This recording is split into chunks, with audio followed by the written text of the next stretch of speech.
श्री राधे राधे। सटतिला एकादशी व्रत कथा। लक्ष्मी नारायण भगवान की जय। एक बार पुलस्त ऋषि से दालभ्य ऋषि ने पूछा कि हे ब्राह्मण, मृत्यु लोक में मनुष्य दूसरों की चोरी करता है, ईर्ष्या करता है तथा ब्रह्म हत्या आदि महान पाप करने पर भी नरक को प्राप्त नहीं होता। इसका क्या कारण है? आप कृपा कर कहिए। पुलस्त ऋषि ने कहा, हे महाभाग, आपने बड़ा ही रहस्यमय प्रश्न पूछा है, जिस रहस्य को ब्रह्मा, विष्णु और इंद्रादि देवता भी नहीं जानते। माघ माह के आरंभ से ही मनुष्य को स्नान आदि से शुद्ध होकर के काम, क्रोध, लोभ, मोह, ईर्ष्या इत्यादि को छोड़ करके इंद्रियों को वश में करके भगवान का स्मरण करना चाहिए।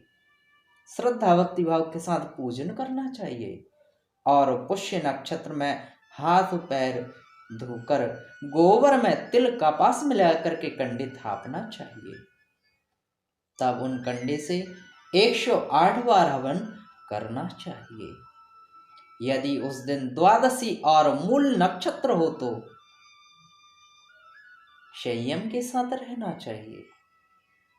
फिर जो कृष्ण पक्ष की एकादशी हो उस दिन व्रत, रात्रि जागरण व हवन करना चाहिए। इस एकादशी को सटतिला एकादशी कहते हैं। दूसरे दिन भगवान का पूजन करना चाहिए और खिचड़ी का भोग लगा करके पेठा, मिष्ठान, नारियल या सुपारी सहित अर्घ देकर के भगवान की स्तुति करनी चाहिए। हे भगवान, मैं आपकी शरण में हूँ, आप संसार में डूबते का उद्धार करने वाले हो। हे कमल नेत्र, हे जगत गुरु, मेरे इस तुच्छ अर्घ को स्वीकार कीजिए। फिर ब्राह्मण को जल से भरा हुआ पात्र दान देना चाहिए तथा श्यामा गाय और तिल पात्र दान करना चाहिए। इस प्रकार जो मनुष्य जितने तिल दान करता है वह उतने ही सहस्त्र वर्ष स्वर्ग में निवास करता है। तिल स्नान, तिल का हवन, तिल का भोजन, तिलोदक, तिल का उबटन, तिल का दान, यह सटतिला कहलाती हैं। इससे अनेक प्रकार के पाप नष्ट हो जाते हैं। नारद जी ने कहा, हे प्रभु, आपको नमस्कार है। इस सटतिला एकादशी का व्रत करने से क्या क्या पुण्य प्राप्त होता है, सो समझा करके कहिए। श्री कृष्णचंद्र जी महाराज बोले, हे मुनि, एक समय मृत्यु लोक में एक ब्राह्मणी सदा व्रत किया करती थी। वह ब्राह्मणी बहुत बुद्धिमान थी। एक बार वह 1 माह तक व्रत करती रही, जिसके कारण उसका शरीर अति क्षीण हो गया। इतना करने पर भी उस ब्राह्मणी ने किसी देवता तथा ब्राह्मण को अन्न अथवा धनदान नहीं दिया। तब मैंने स्वयं विचार किया कि इस ब्राह्मणी को शरीर आदि शुद्ध कर लेने से वैकुंठ तो प्राप्त हो जाएगा, किंतु अन्न दान न करने के कारण इसकी तृप्ति ना हो सकेगी।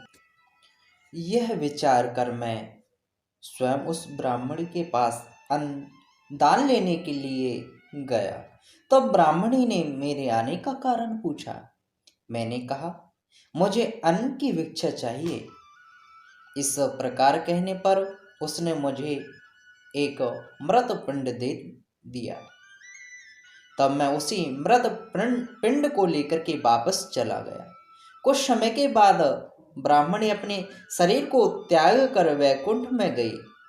हे मुनि नारद, तब उस ब्राह्मणी की मृत पिंड देने के कारण एक आमघर को प्राप्त हुई। जब उसने अपने उस घर को देखा तो वह दौड़कर मेरे पास आई और बोली, हे भगवान, मैंने अनेकों व्रत किए और आपकी अनन्य भाव से पूजा की है, फिर भी मेरा घर सभी वस्तुओं से शून्य है, इसका क्या कारण है? तब मैंने उस ब्राह्मणी से कहा, पहले तुम अपने घर जाओ और द्वार तब खोलना जब वहां देव स्त्रियां आए, उनसे तू सठ तिला एकादशी व्रत की कथा सुन लेना।